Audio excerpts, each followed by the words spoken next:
Hello friends. Last video में हमने schemes और government initiatives from ministry of agriculture and farmers welfare का set 7 cover किया था। अब इस वीडियो में हम लास्ट सेट कवर करने वाले हैं। सो चलिए स्टार्ट करते हैं। यह सबसे पहले देखेंगे national initiative on climate resilient agriculture, that is निकरा। ये लॉन्च की थी 2011 में। फ्रेंड्स, ये प्रोजेक्ट आईसीआर के अंडर आता है, that is Indian council of agriculture research. आपको पता ही है कि अभी क्लाइमेट चेंज की वजह से एग्रीकल्चर को कितना अफेक्ट हो रहा है। इसलिए इसमें फार्मर्स को नए मेथड सिखाने या नई टेक्नोलॉजी यूज़ करने की बात की गई है। ये करने के लिए इस स्कीम के 4 कंपोनेंट्स है। या सबसे पहले तो क्लाइमेट चेंज पर रिसर्च करना कि एग्रीकल्चर को वो कैसे इफेक्ट कर रहा है, जिसके बाद हम ऐसे मेथड यूज़ कर सकते हैं जिससे हम उस चेंज को अडेप्ट कर सके। So strategic research, adaptation and mitigation. उसके बाद क्लाइमेट चेंज के अगेंस्ट जो नए टेक्नोलॉजीज निकाले हैं उसे लोगों को बताना, that is technology demonstration. Next, ज़्यादा से ज़्यादा फार्मर्स को ये मेथड्स या टेक्नोलॉजी देना और उसका इम्पोर्टेंस बताना जिससे वो उसे फॉलो करे, दैट इज कैपेसिटी बिल्डिंग। और यहाँ हमें रुकना नहीं है, हमें और रिसर्च करते रहना चाहिए जिससे हम नए मेथड्स और टेक्नोलॉजी निकाल सके, that is sponsored competitive research. Clear है project? So let's see what it says. The National Initiative on Climate Research and Agriculture was launched by Indian Council of Agriculture Research in 2011. NICRA is a mega project that has 3 major objectives of strategic research, technology, and demonstration and capacity building. It aims to make the farmers self-resilient by use of climate research and agriculture technologies and management of natural and man-made resources for sustaining agriculture in the era of climate change. It has 4 components: strategic research on adaptation and mitigation. After that, technology demonstration, how to cope up with the current climate variability in 100 vulnerable districts. After that, capacity building, and then sponsored competitive research to fill critical gaps. नई scheme है हर made पर पेड़, जो 2016-17 को launch की गई थी।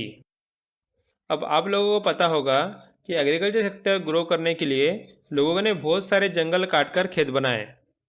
लेकिन मैं आपको एक सवाल पूछता हूँ कि पूरे पेड़ काटकर क्रॉप्स ग्रो करने की ज़रूरत क्यों है? क्या हम जंगल में क्रॉप्स नहीं लगा सकते? या फिर हम ऐसा क्यों नहीं कर सकते हैं कि कुछ पेड़ काटकर हम क्रॉप्स लगाएं और फिर बाकी पेड़ वैसे के वैसे रहने दें? फ्रेंड्स, हम ऐसा इसलिए नहीं कर सकते थे क्योंकि क्रॉप्स को सनलाइट की ज़रूरत पड़ती है और पेड़ की वजह से क्रॉप ग्रो नहीं होते, इसलिए फार्मर्स पूरे पेड़ काट देते हैं।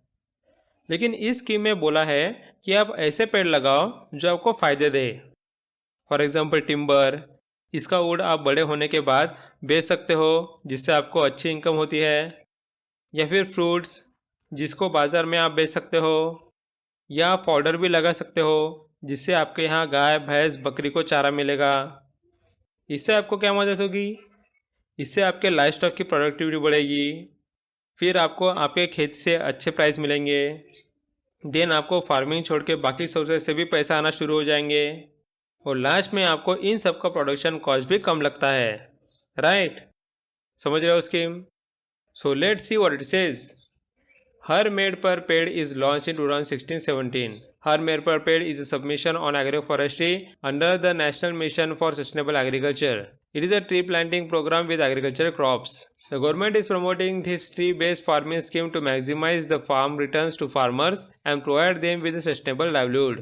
Objectives are improving the crop and livestock productivity, then use of resource efficiency, then optimize the cropping intensity, then diversification towards the high-value crops, then improving in the real price received by farmers, then convert the farm to non-farm occupations, after that savings of the cost of production. Then talking about the implementation, tree plantation on the farmland or the field along with the crops or cropping system. After that, multi-purpose tree species like the fruits, fodder, medicinal, timber or aromatic with short, medium and long-term returns can be planted. In this way, farmers may get an additional method of income at regular intervals. The scheme's implementation is to occur in the states that exempted the selected tree species under the transit permits. Next हम देखेंगे zero hunger programme, जो 2017 में launch किया गया था। ये scheme बहुत important है फ्रेंड्स, क्योंकि इसे 2020 का नोबेल पीस प्राइज भी मिला था। ये यूनाइटेड नेशन का sustainable development goal number 2, that is zero hunger को रिलेट करता है। इसे 3 ऑर्गेनाइजेशंस इम्प्लीमेंट करते हैं।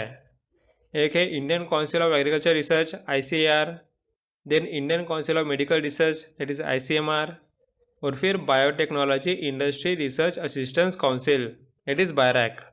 अब फ्रेंड्स, बायोटेक्नोलॉजी का नाम सुन के आपको समझ ही रहा होगा कि इसमें क्या होता होगा। यहाँ जेनेटिक गार्डन में प्लांट्स के जीन्स चेंज किया जाता है, जिसमें जो भी माइक्रोन्यूट्रिएंट्स की हमें कमी है वो क्रॉप्स या प्लांट्स के जीन्स में डाला जाता है। इससे फार्म प्रोडक्ट्स में वो माइक्रोन्यूट्रिएंट्स ज़्यादा रहते हैं, for example iron, zinc, iodine etcetera. Clear है? So let's see what it says. Zero Hunger program was launched in 2017. It is initiated by a joint collaboration of Indian Council of Agriculture Research, Indian Council of Medical Research, then MS Swaminathan Research Foundation, and then Biotechnology Industry Research Assistance Council. Zero Hunger program is in consonance with India's Sustainable Development Goal number 2, that is end hunger by 2030. This program has come into the limelight as it has received the Nobel Peace Prize 2020. Zero Hunger program aims at farm intervention by organizing farming system for nutrition, providing zero hunger training, and setting up the biofortified plants genetic gardens. The genetic garden contains the germs plan of the biofortified crops attained through the plant breeding. These gardens act as a house for crops and plants that can act as supplements of macronutrient deficiencies like iron, zinc, iodine, etc. And talking about implementation, initially the program was launched in 3 districts, namely Gorakhpur in Uttar Pradesh, Koraput in Odisha, and Thane in Maharashtra. The main objective of the program is to make these selected districts as models in dealing with the hunger and malnutrition issues through the adoption of the agriculture and horticulture practices. Next हम देखेंगे इनाम, that is electronic national agriculture market, जो 2016 में लाया गया। आप अगर कभी APMC मंडी में गए तो आपको इजीली समझ आ जाएगा। देखो, APMC मंडी में डीलर रहता है और फार्मर्स लोग उसके पास अपने प्रोडक्ट बेचते हैं। अब यहाँ जो ट्रांजैक्शन होता है उसे गवर्नमेंट को डिजिटल करना था, इसलिए गवर्नमेंट ने इनाम का पोर्टल लाया। इससे क्या फ़ायदा होगा? एक तो फार्मर्स को पूरे स्टेट में एक ही प्राइस में प्रोडक्ट बेचने मिलेंगे, जिससे उन्हें कम प्राइस मिलने का कोई डर नहीं रहेगा। उसके बाद डिजिटल प्लेटफॉर्म रहने की वजह से कोई करप्शन देखने को नहीं मिलेगा। फिर अगर डीलर की बात करें तो वो भी एक प्रोडक्ट को एक ही प्राइस में बेच सकेंगे।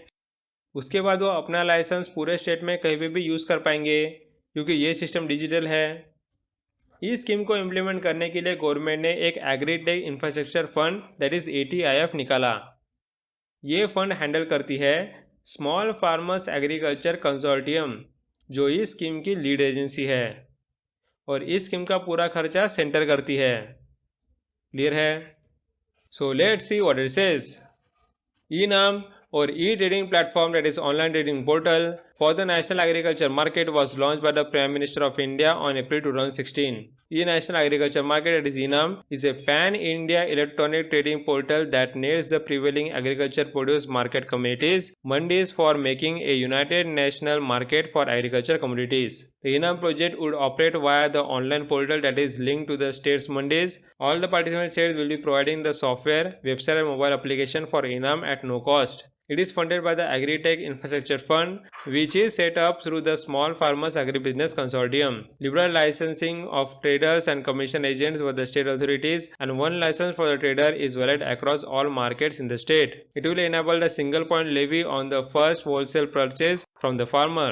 After that, it is the central sector scheme. Willing states enact the suitable provisions in their APMC Act for integration with the wheat platform. Soil testing laboratories available in the mandis itself. Then SFAC will be the lead agency for the development of the national e-market by the Ministry of Agriculture, and they will select a service provider through open bidding. Next इनाम के जैसा ही एक portal है, that is ई-रकम, जो कि 2017 में launch किया गया था। इसमें फार्मर्स ई-रकम की मदद से अपने farm products all over India बेच सकते हैं, और जितने अमाउंट के फार्म प्रोडक्ट्स बेचे वो फार्मर्स के बैंक अकाउंट में आ जाएंगे। इस पोर्टल को 2 ऑर्गेनाइजेशंस ने डेवलप किया है। एक तो metal scrap trade corporation limited, जो इस पोर्टल में ऑक्शन का काम करता है, और यह दूसरा है central railside warehousing company, जो लॉजिस्टिक्स का काम करता है। क्लियर है?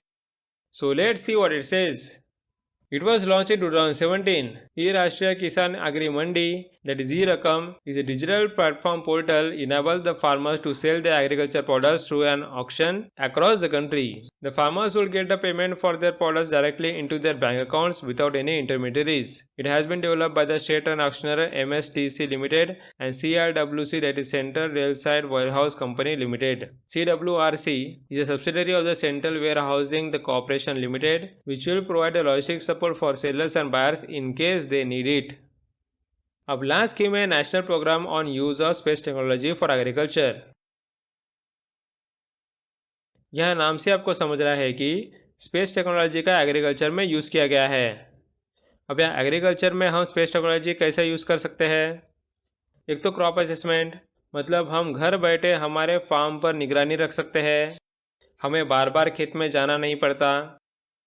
उसके बाद जो भी रिसोर्सेज हम यूज़ कर रहे हैं उसे हैंडल करना, एग्जाम्पल लेबर रिसोर्सेज या water resources. Then disaster monitoring and mitigation, यानी अगर कोई डिसास्टर आ रहा है तो फिर फार्मर्स पहले से ही अलर्ट हो जाएंगे। और लास्ट में हम स्पेस टेक्नोलॉजीज़ का यूज़ करके फार्मर्स के लिए अलग अलग मोबाइल एप्लीकेशंस निकाल सकते हैं। और फ्रेंड्स, नेक्स्ट हम देखेंगे कि गवर्नमेंट कौन कौन से प्रोजेक्ट्स इस प्रोग्राम के अंडर सब्स्यूम कर रहा है। सबसे पहला जो प्रोजेक्ट फसल, जो क्रॉप फोरकास्टिंग के लिए निकाला था, जिससे हम अंदाज़ा लगा सकते हैं कि क्रॉप प्रोडक्शन कितना होने वाला है। उसका प्रोजेक्ट नादाम्स, जो ड्रॉट एरियाज़ को एसेस करने के लिए निकाला है। नेक्स्ट है प्रोजेक्ट चमन, जो कि हॉर्टिकल्चर सेक्टर डेवलप करने के लिए निकाला है। और लास्ट है प्रोजेक्ट किसान, जो फार्मर्स के क्रॉप इंश्योरेंस से मदद करता है, यानी कि अगर फार्मर्स को किसी कारण प्रोडक्शन में नुकसान हुआ तो वो कितना हुआ वो हमें इस प्रोजेक्ट से पता लगता है। क्लियर है? So let's see what it says.